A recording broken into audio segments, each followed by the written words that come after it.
Hey les producteurs addicts, j'espère que vous allez bien, ici BEC à la prod et aujourd'hui dans cette nouvelle vidéo, on va vous parler matos.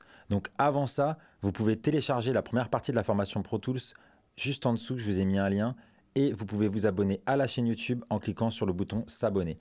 Alors matériel, on va commencer par le plus important, l'ordinateur. Quel ordinateur choisir? PC ou Mac, il n'y a pas de guerre, c'est la même chose. Vous ferez la même chose que ce soit un PC ou un Mac. C'est juste question de feeling, question d'habitude. Si vous avez un PC aujourd'hui, commencez sur PC ou continuez sur PC.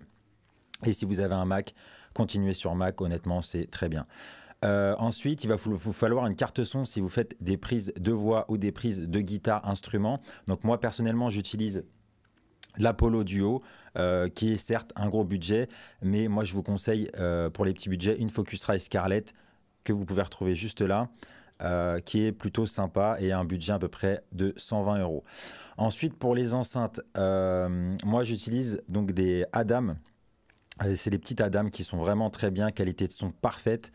Pour les petits budgets, je peux vous conseiller les Mackie ou les M-Audio qui sont très très bien aux alentours, pareil, des 150 euros. Là, les Adam, on est un peu plus sur du 400 euros. Sinon, vous avez des Genelec aussi qui sont très très bien. Ça, c'est quand on a un plus gros budget. Et bien évidemment, il va vous falloir un clavier, donc un clavier maître. Donc moi ici, notamment, j'utilise le Novation MK2 qui coûte aux alentours des 300 euros.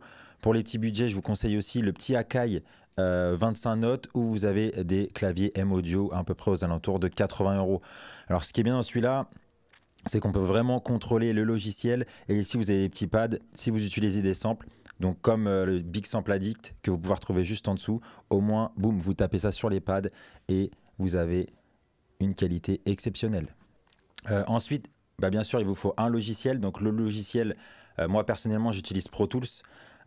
Parce que j'ai commencé sur Pro Tools et que j'ai l'habitude de me servir de ce logiciel-là, donc c'est plus simple pour moi.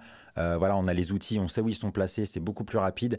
Aujourd'hui, si vous avez un PC, un Mac, vous pouvez toujours utiliser Pro Tools, mais vous avez Logic, vous avez FL Studio, vous avez Cubase, Ableton Live, Reason, enfin j'en passe. C'est vraiment une question de feeling avec le logiciel. Si aujourd'hui vous faites de la musique sur Logic, bah restez sur Logic, ou si vous voulez passer à Pro Tools c'est vraiment le logiciel utilisé dans les plus grands studios du monde. Voilà. Ensuite, bien sûr, il vous faut un casque.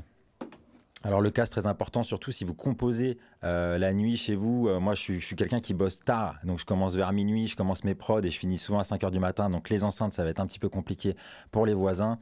Donc le casque, vous en faut un très très bon. Moi je vous conseille, donc c'est un Beyer Dynamic, c'est un DT 990, donc c'est un casque qui vaut à peu près 130 euros.